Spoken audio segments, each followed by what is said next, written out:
Hi welcome to Kiran TV news. Janasena party నుంచి అలాగే కూటమిలో ఉండేటువంటి తెలుగుదేశం బీజేపీ పార్టీ నుంచి కూడా ఒక బిగ్ అప్డేట్ ఇచ్చారు.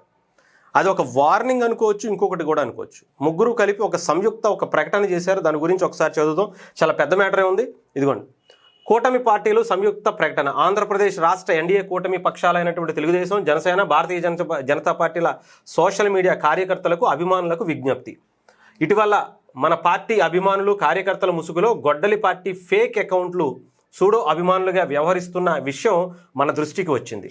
వీరు ఒక పార్టీకి అభిమానుల్లా నటిస్తూ మరొక మిత్రపక్షాలను తీవ్రంగా విమర్శించడం, వ్యక్తిగతంగా దూషించడం, లేదా వారి ప్రతిష్టకు భగ్నం కలిగించేటువంటి పనులు, పోస్టులు చేయడం, ఇవన్నీ కూడా చేస్తున్నారు. ఉదాహరణకు టీడీపీ అభిమానులా కనిపించేటువంటి ఒక ఫేక్ అకౌంట్ చంద్రబాబు నాయుడు గారి ఫోటో పెట్టుకుని, లోకేష్ గారి ఫోటో పెట్టుకుని పొగుడుతూ చంద్రబాబు నాయుడు గారిని పొగుడుతూ పవన్ కళ్యాణ్ గారిని తిట్టడం. అలాగే జనసేన పార్టీ పవన్ కళ్యాణ్ గారి ఫోటో లేదంటే మెగాస్టార్ ఫోటో పెట్టుకుని అవతల చంద్రబాబు నాయుడు గారిని, లోకేష్ గారిని తిట్టడం, ఇలాంటి కార్యక్రమాలు చేస్తున్నారు. దీనికి సంబంధించి అలర్ట్గా ఉండాలి అని చెప్పి చంద్రబాబు నాయుడు గారు విమర్శించేటువంటి దాంతో కార్యకర్తల ఆవేశానికి లోనే మిత్రపక్షాల మీద పరస్పరం దాడులు దిగుతున్నారు. చివరకు మనలో మనకే గొడవలు పెడుతూ వైసీపీకి రాజకీయంగా ప్రయోజనం కలిగిస్తున్నాం అంటే దీంట్లో ఆ ముసుగులో అంటే జనసేన లేదా టీడీపీకి సంబంధించిన ఇద్దరూ కూడా వైఎస్ఆర్సీపీ వేసినటువంటి ఎరలో ఇరుక్కుపోయారు. ముఖ్యంగా కొంత ఎక్కువగా చెప్పాలంటే ఈ మధ్యన అటు సినిమా గురించి కావచ్చు, దేని గురించి అయినా కావచ్చు, రచ్చ సోషల్ మీడియాలో ఎంతవరకు వెళ్ళిపోయిందంటే ఇచ్చినటువంటి పదవులు కూడా వెనక్కి తీసేసుకునేటువంటి అంతవరకు కూడా వెళ్ళిపోయింది. ఎవరు ఎప్పుడు ఏమీ మాట్లాడుకున్నట్టు ఇద్దరు రెండు పార్టీల్లో కూడా గతంలో విమర్శించుకున్నటువంటి పరిస్థితులు ఉన్నాయి.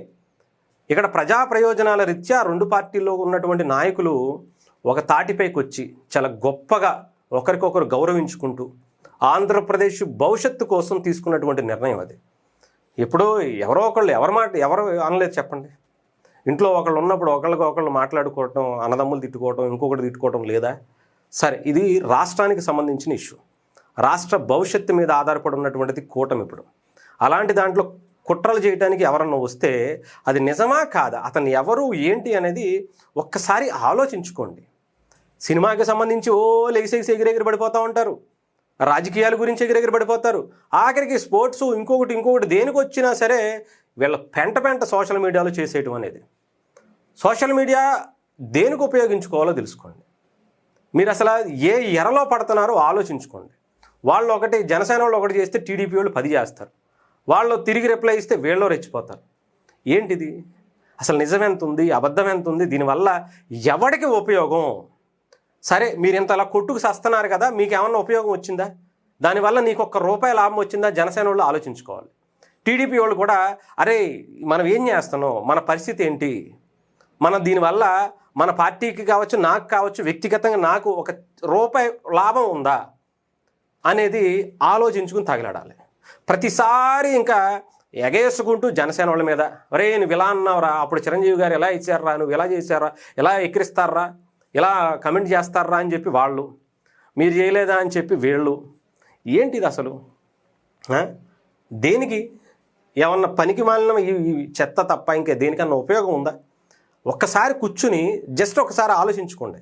కుల పిచ్చితోనూ ఇంకొక పిచ్చితోనూ కొట్టుకు సావకుండా రాష్ట్రం గురించి ఆలోచించుకోండి. మీ వ్యక్తిగత ప్రయోజనాల గురించి, మీ కుల పిచ్చి గురించి ఆలోచించుకోకుండా రాష్ట్రం గురించి ఆలోచించండి. రాష్ట్రంలో యువత గత 10 ఏళ్లుగా ఎంత ఇబ్బందులు పడుతున్నారో, చదువుకుని డిగ్రీలు చేత పట్టుకుని ఎక్కడికి వెళ్ళి ఏం చేయాలో తెలియక జగన్మోహన్ రెడ్డి గారి పుణ్యమా అంట గంజాయికి అలవాటు పడిపోయి బ్లేడ్ బ్యాచ్లుగా తయారయ్యి కల్తీ మద్యానికి అలవాటు పడిపోయి వాళ్ళ తల్లిదండ్రులకి శోష తప్ప ఇంకొకటి లేనటువంటి పరిస్థితి అయిపోయింది. అలాంటి పరిస్థితులు మెల్లగా గట్టెక్కుతున్నటువంటి పరిస్థితులు వస్తుంటే మధ్యకూటంలో మనమే వచ్చి వాళ్ళ ఎరలో ఇరుక్కుపోయి మనమే దాని మీద పెట్టేయాలనేటువంటి కుట్ర ఎందుకు చేసుకుంటున్నారో ఆలోచించండి. పార్టీల పరంగా మీకు సపరేట్ ఎజెండాస్ ఉండొచ్చు, కానీ రాష్ట్రం దగ్గరికి ఉండేటప్పటికి ఒక తాటిపైకి రండి. రాష్ట్రం కోసం, ఇక్కడ ఉండేటువంటి ప్రజల కోసం, ఒక కుటుంబమో ఒక పార్టీయో మనకు లెక్క కాదు.